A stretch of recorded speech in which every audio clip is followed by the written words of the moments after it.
Yesterday, console lang eh. Remember, for the past 2 weeks, for almost 2 weeks, we're just consolidating. And even yesterday, sa Discord, and I've shared this here sa live din.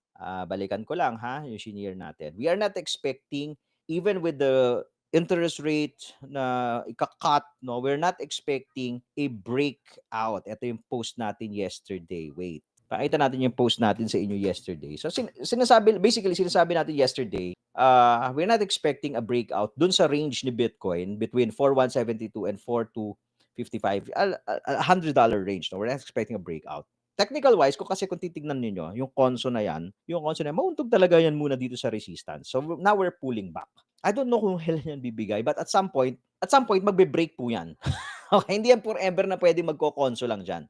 At some point, it needs to take out this one or this one.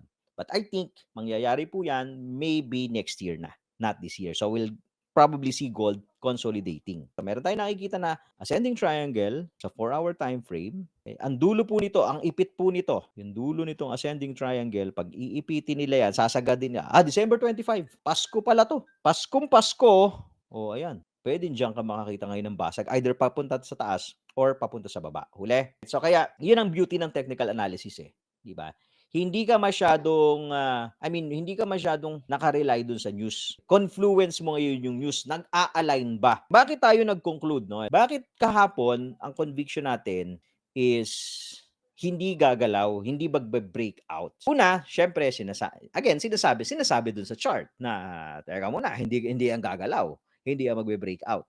Pangalawa po kasi, 90% ine-expect na yung rate cut eh. So wala na pong surprise doon kasi nga ine-expect na po yun eh.